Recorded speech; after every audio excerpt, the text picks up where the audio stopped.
last week we had a free time, and a happy new year to all of you. So we will have to continue all things. So we were talking about the type of credits. We went through different like direct advances, indirect advances, then retail credits. Then we worked on working capital. Then we stopped at international and local trade.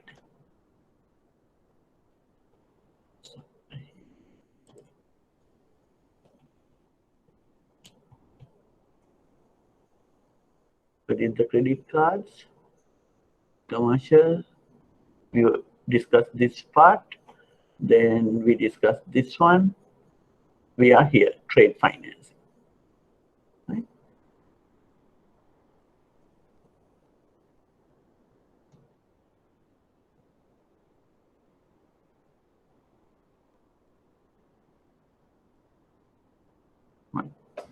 So we were discussing, we need to start from here.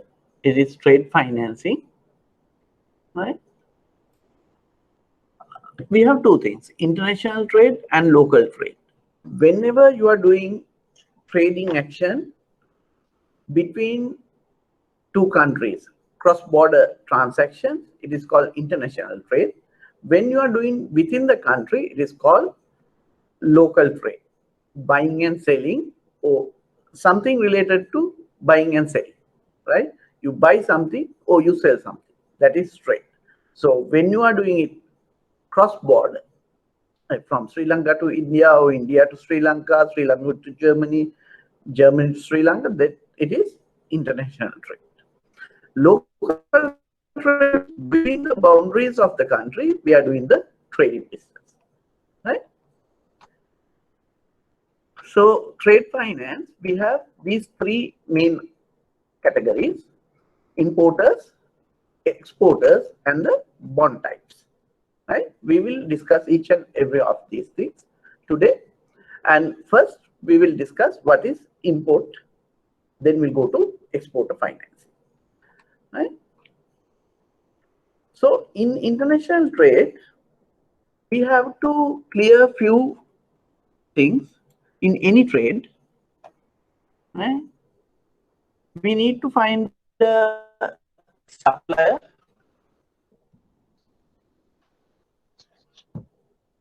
The supplier should be able to provide the quantity, quality,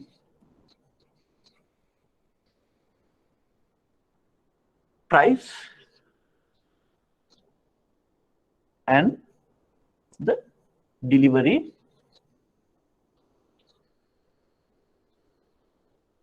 deadlines. This is common for all international or local trade. Whenever we want to buy something, we will have to find a supplier who can provide us the product we want with the quality we want and the quantity we want at a price we want and the delivery dates we need, right?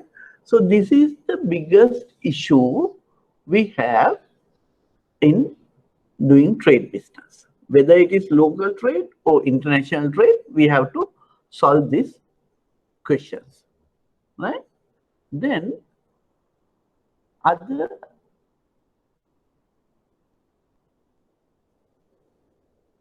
thing is we can't trust anyone, right? We can't trust anyone. So the importer will not trust the exporter. Exporter will not trust importer. So when it comes to an exporter, right? What does he want?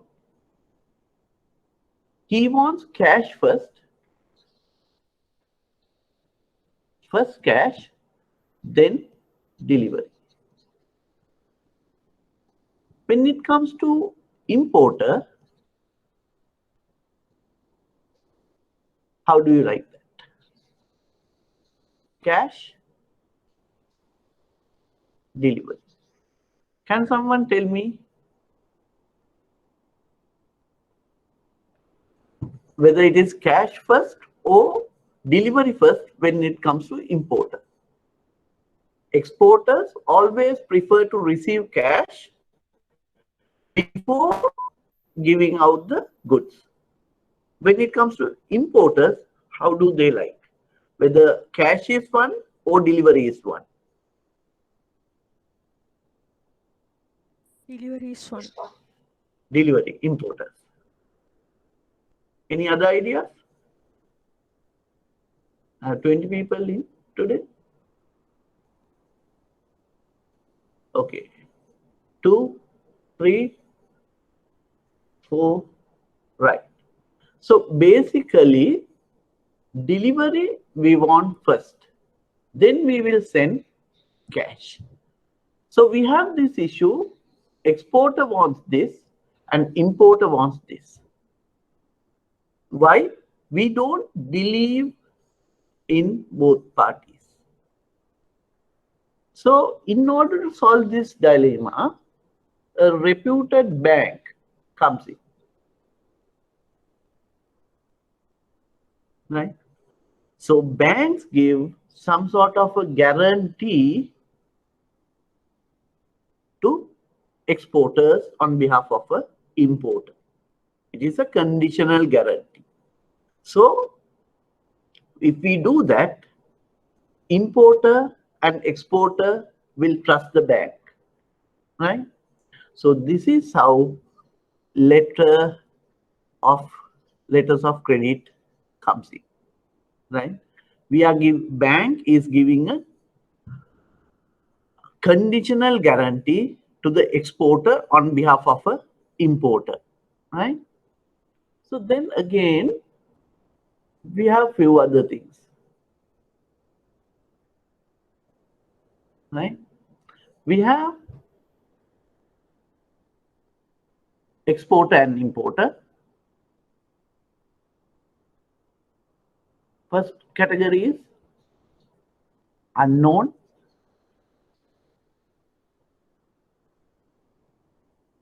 Second one is unknown and unaffiliated. Second one is known but unaffiliated. Third one is affiliated, right? Here in this case, importer or the exporter, they don't know each other. They have not dealt previously. That is the first category. When you are dealing with such two parties, we need a confirmation on payment. Then we need some sort of a contract.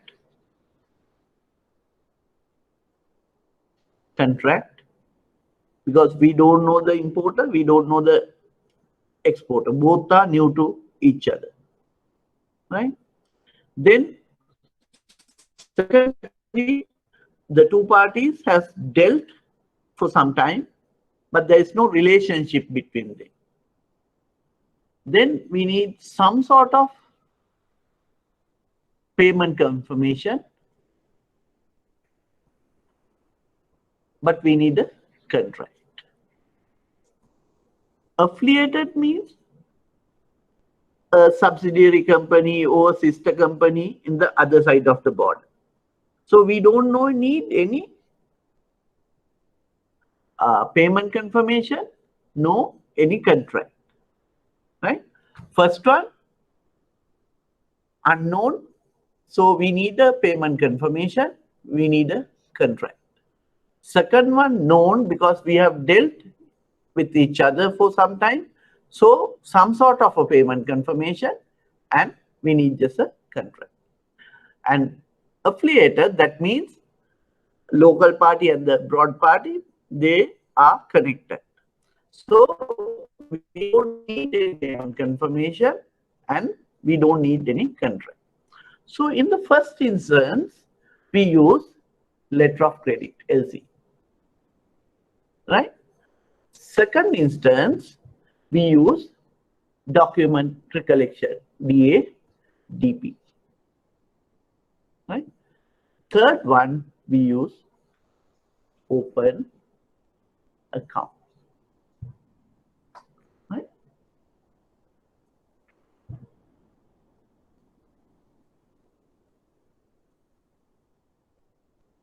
Let me go to the handout. This is what I was talking about earlier. All companies must search out suppliers for goods. Must then supplier can provide product at required specification and quality, price and delivery date. Right?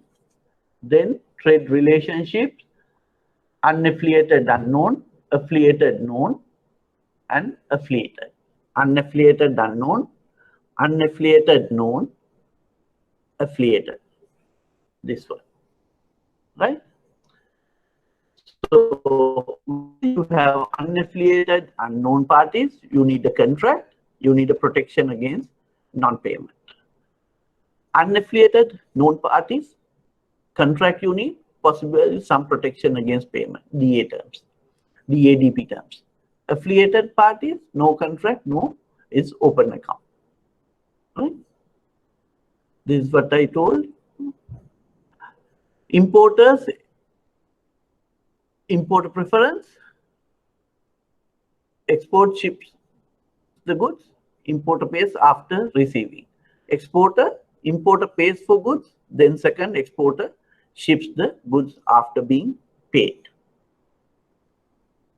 Trade dilemma, this one we just spoke about. The fundamental dilemma of being unwilling to trust stranger in a foreign land is solved by using a highly respected bank as an intermediary. Right? Then, right.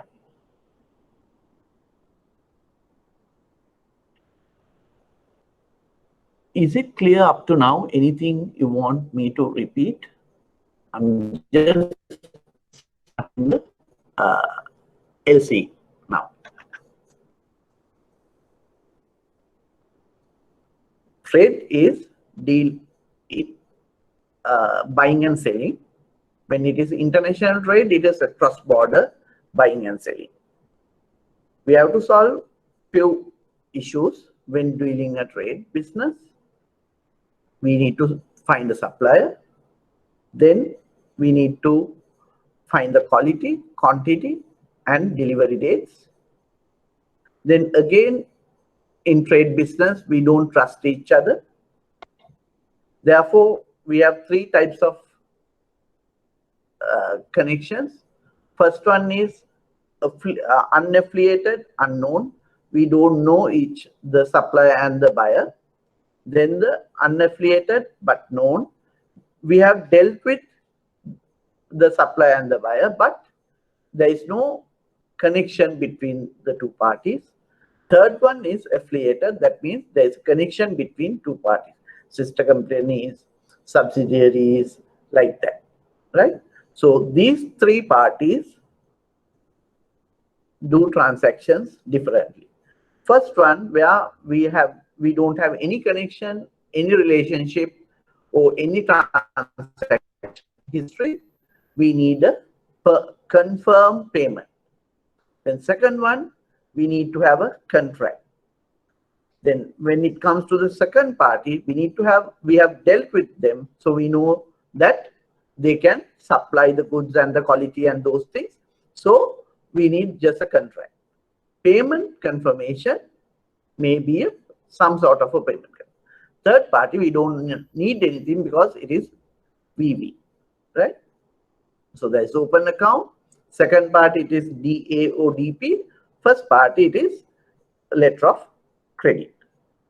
Are you clear up to this point?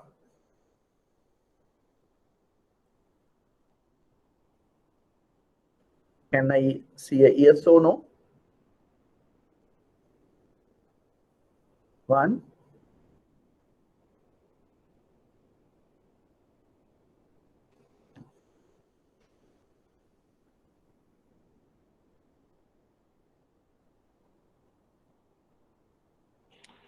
Please, Clear, sir. Yeah. Who is this? I have to answer Gihani. Someone also wanted to speak.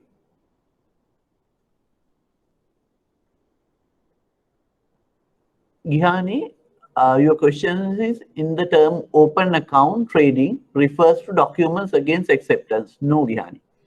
First one is letter of credit. Second one is DA or DP. DA means documents on acceptance. DP means documents on payment. I will explain in detail these words. Open accounts means goods will be sent out and the documents also sent out. Right? That is open account. There is no relationship with the bank. Right? Not, it is two completely different terms. Gyan, is it clear?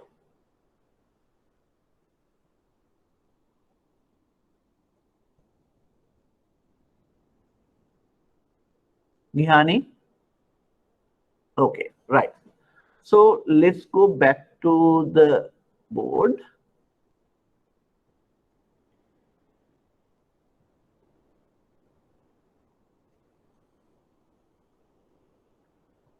Right? It's like this. We take an example of India.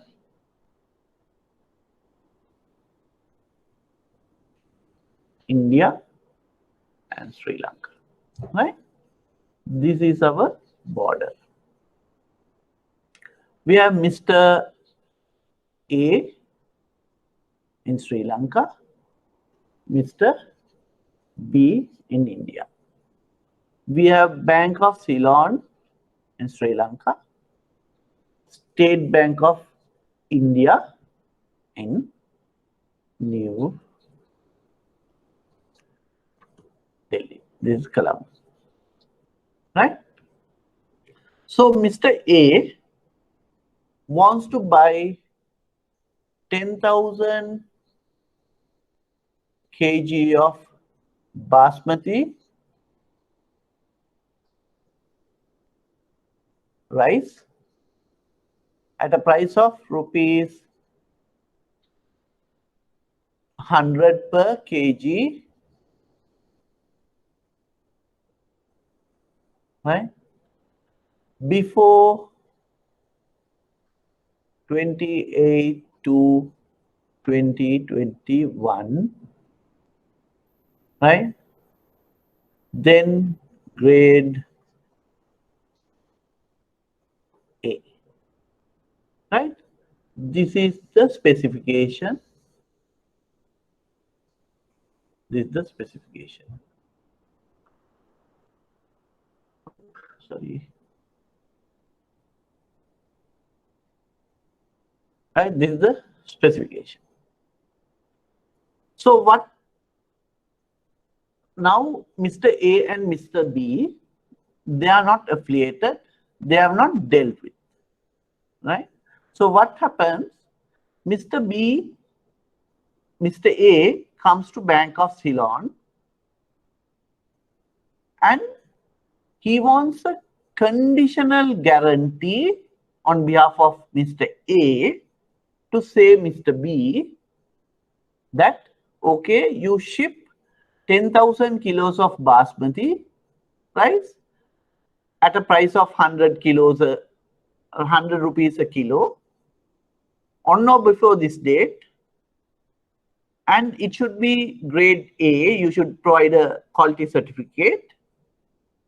If you do that, the Bank of Ceylon will honor the payment on behalf of Mr. A. So it is a conditional guarantee, right? Letter of credit is a conditional guarantee. Bank of Ceylon will send a message to Mr. B saying there is a Mr. A in Sri Lanka who is interested of buying 10,000 kilograms of basmati at a price of 100 rupees a kilo. You need to ship before 28 February it has to be quality A grade. If you do that, Bank of Ceylon will take the responsibility of paying. So now it is not Mr. A, it is the Bank of Ceylon, right? So Bank of Ceylon will send the message to State Bank of India saying that there is Mr. B in New Delhi. Please tell him that he can ship these goods based on this invoice and submit the documents. We will honor the payment, right? So State Bank of India will inform this to Mr. B. So Mr. B can send the goods. This is a ship, right? So they can send the goods to our border, which is the customs, right? Goods comes physically. Similarly, once they ship the goods, they give the documents to State Bank of India. The State Bank of India will send the documents to Bank of Ceylon. Bank of Ceylon will check the documents against the open LC or the conditional guarantee. If everything is okay in order, Bank of Ceylon will send the money and they will pay the money to Mr. B. We say this condition is not fulfilled. Oh, there is some small error. Then what we do, Bank of Ceylon will call Mr. A and say, there is a set of documents on your LC, but there is a problem with this. We call it discrepancy. Discrepancy, right? Are you willing to accept? Instead of 100, they have sent it to 150, right? Some sort of thing, right? Then we will ask Mr. A, are you okay to accept? If Mr. A says okay, we will send the money to State Bank of India. If Mr. A says no, we will tell State Bank of India he is not accepting the discrepancies. That means it is against our original agreement. So we are not in a position to pay, right?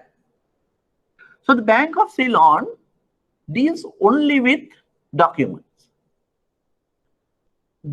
As a banker, we don't have any responsibility on the goods we receive here, right?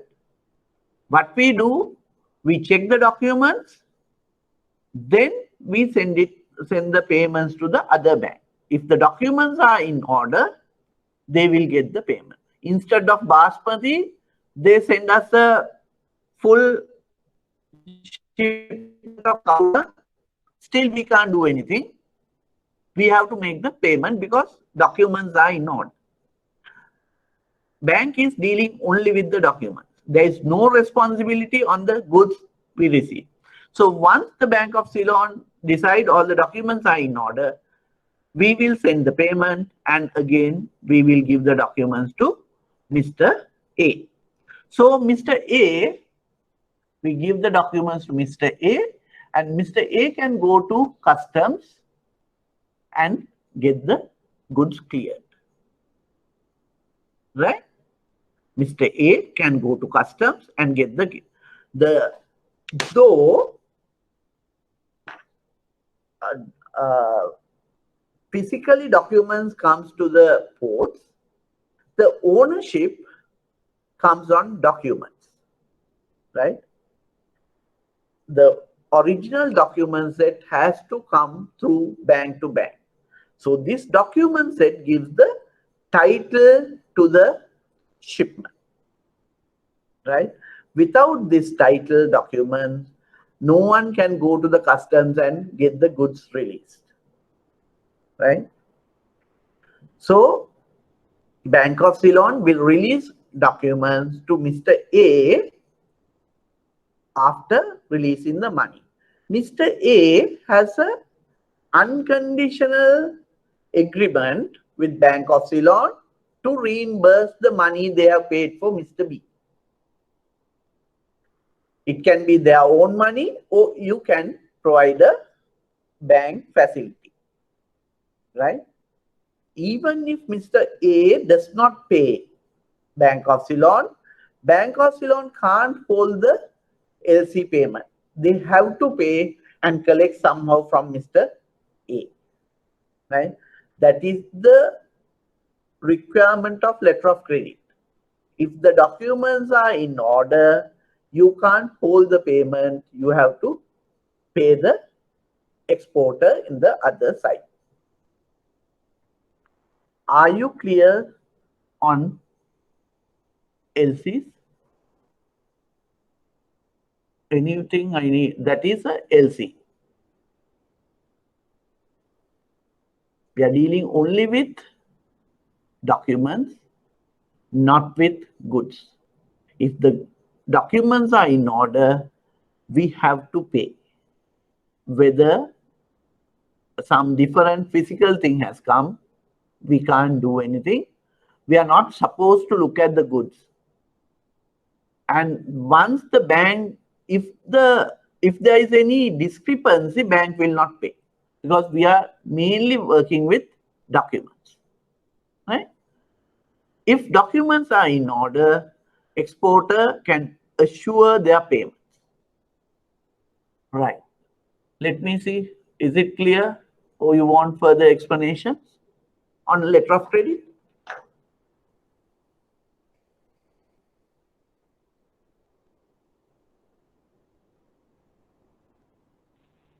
Yes, sir. Okay, thank you.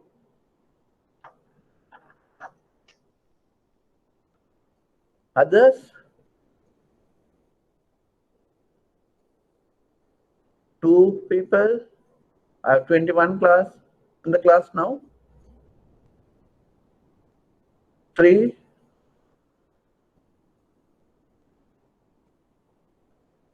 4? 5? Okay, so assume there is no issue. Right. Then, in this process, like, we have two things. LC, S and U. SC site. This is U sons. LC is at site, LC users, right? LC site is once the documents are in order, bank pays. That's what we discussed just now. LC at site means if the documents are in order, immediately bank pays, right? LC users means, okay, we'll take this color. Mr. B has given Mr. A credit period. Credit period. That means you take the goods out, but pay me after 1 month. Like in normal trade, we take credit. Similarly, Mr. B has given Mr. A credit. So users LC says, okay, documents are in order. Now you can release the documents to Mr. A, but after 1 month, you need to pay. So bank take the responsibility of paying. Bank will check the documents. Documents are in order. We will call Mr. A and say there is a set of documents under UL6. All documents are in order. You can sign the bill of exchange, right? You can sign the bill of exchange, that means agreement to pay, and take out the document so that you can go to customs and clear the goods and sell whatever, right? So on the 30th day, State Bank of India will remind Bank of Ceylon, or without a reminder, without asking Mr. A, Bank of Ceylon is liable to pay Mr. B. On the first day of January, we release the goods. We ask, before releasing the document, sorry, not the goods, documents, we ask Mr. A to sign the bill of exchange. Normally, we send the bill of exchange to State Bank of India. So after 30 days, State Bank of India will send the bill of exchange to Bank of Ceylon. On the receipt of bill of exchange, Bank of Ceylon will pay State Bank of India. We are not waiting till Mr. A pays back. Bank of Ceylon is liable to pay, though Mr. A has given a credit period. At the end of the credit period, Bank of Ceylon is liable to pay Mr. B. That is called usance. At sight means as soon as documents comes in, if the documents are in order, we pay. If the documents are not in order, we get the approval from the importer to pay. That is discrepancy, acceptance of discrepancy. If the under the usance documents, usance LCs, supplier provides the credit period to the importer. But Bank of Ceylon is liable to pay at the end of the period, right?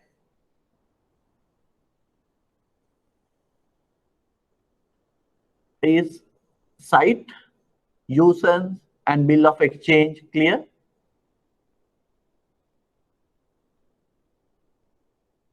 Site, usance, and bill of exchange.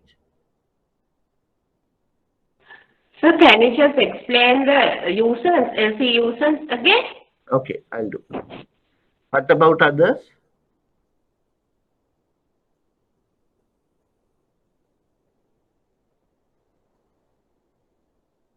Only Varuni answered.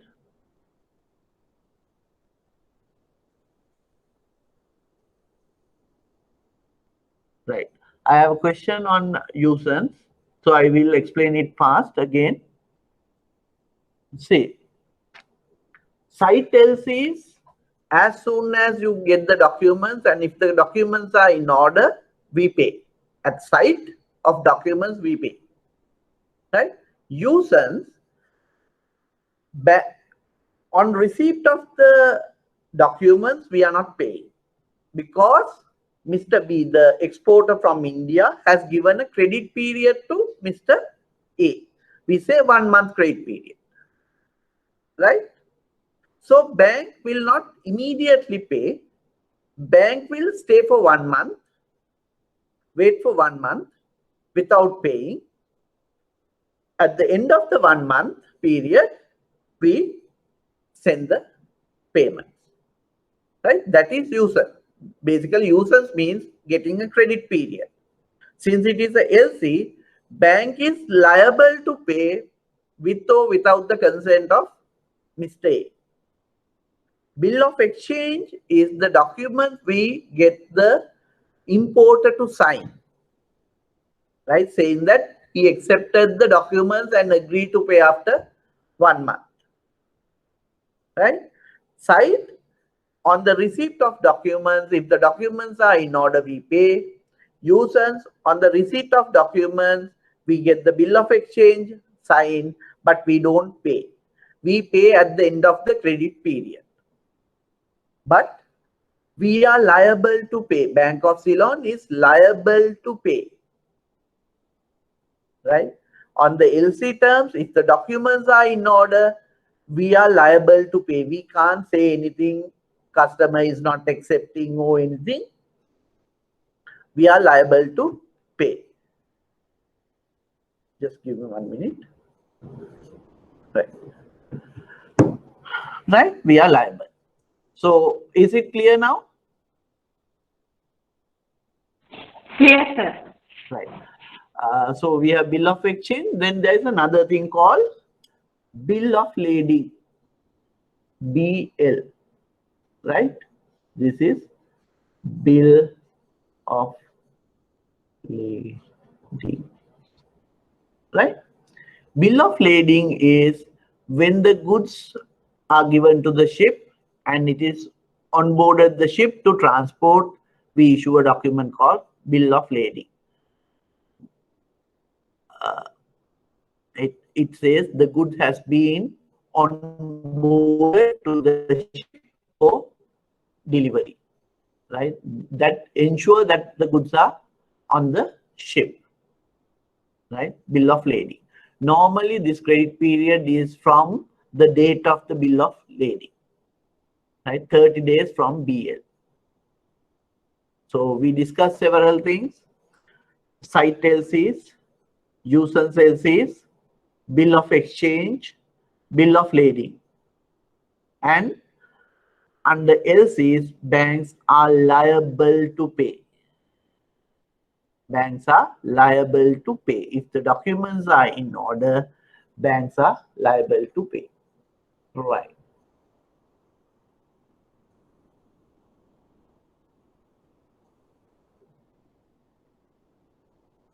Right. So that covers this part. See, importer first come to the bank and take the promise to pay on importer's behalf. Then, right, that is the LC application. Then it sends a LC to promise the exporter to pay on behalf of the importer. Then the exporter ship goods to the bank. That documents comes to the bank. Banks pay the exporter. Then after paying, banks give the rights to the importer to take the goods out. Then after taking the goods out on agreement, bank importer pays the bank, right? That's what we discussed. Solving the trade dilemma. This system has been developed, modified over centuries. By this, we get rid of the risk of non-completion. If they don't deliver, we don't pay, because document has to be there that goods are onboarded. Foreign exchange risk. It is on the certain currency, foreign currency, and you can have forward exchange or whatever. Then when you have a LC, it's a means of finance. You can take to a bank and take facilities on behalf that. This is the relationship. Issuing bank is the Bank of Ceylon. Applicant is Mr. A. Beneficiary is Mr. B.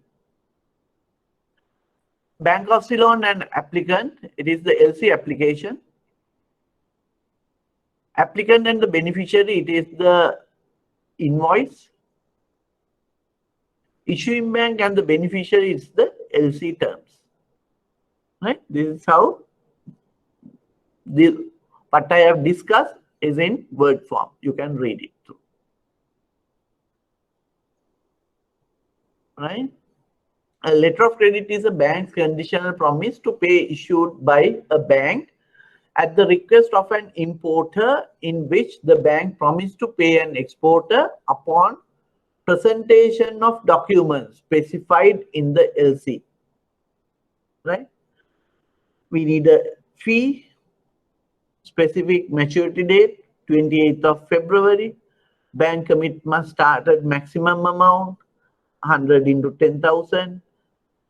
Bank obligation must rise only on presentation of specific documents, and bank cannot be called on for disputed items. I told you, we don't look at the items. Instead of rice, cow dung comes in, we can't do anything. If the documents are in order, we have to pay. Bank's customer must have unqualified obligation to reimburse the bank on same payment. Once we pay, my customer, Mr. A, can't come and say goods are bad, this and that. It's not our problem, it's your problem, you have to pay. LC terms, promise of payment issued by the importer's bank binds the importer's bank to pay currency of payment, that's the US dollar, Indian rupee, whatever, timing of payment, with as soon as you receive T+2 you have to pay, or after the usance period you have to pay. Amount of payment we agree on the LC, this is the amount we are going to pay. Bind the exporter to deliver quality, quantity and delivery date. It has to be good quality, so you have to take third-party certification to prove the quality. Quantity, you have to show the certificates. Delivery date, BL date is there. Advantages for the exporter is reduce the credit risk. What is credit risk? Will I get my money back? Right? Once I export the goods, will I get my money?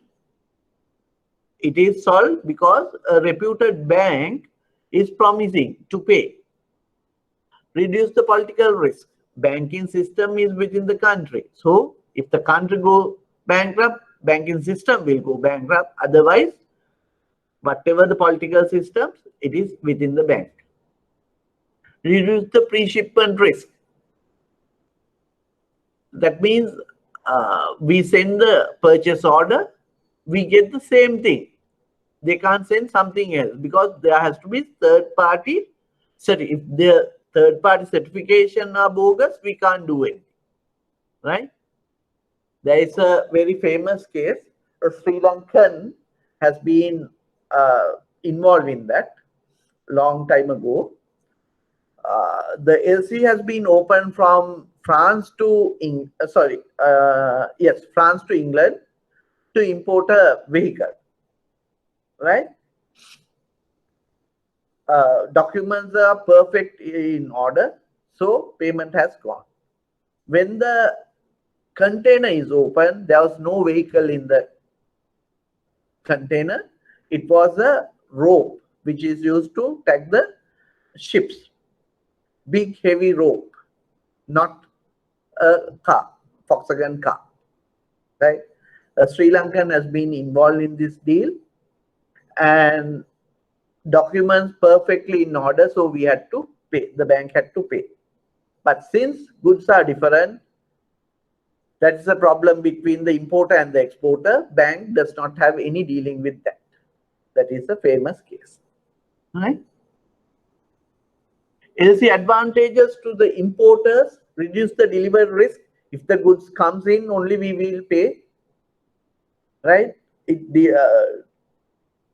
points out the requirements of good, the quantity, quality, delivery dates and everything. Importers can contract for better terms because when the banks comes in, the credit risk of the exporter comes down. Because of that, importer should be able to negotiate better. Whereas for the exporter, you can use that LC and take other financing facilities. We have two guarantees involved in this. First one is shipping guarantee. What happened is, sometimes goods comes faster than the documents. Like we have two sets of goods, documents. First one, once the goods are delivered to the shipping agent, they do the shipping documents and give it to the bank, and the bank send to Bank of Ceylon. State Bank of India will send to Bank of Ceylon. Other set of documents are directly sent from the shipping agent in New Delhi to shipping agent in Colombo. That is called copy documents, right? So when the goods are in Colombo and documents are not in Colombo, it takes little time sometimes. So when the documents are not in Colombo, we can't release from the customs. Then your damages,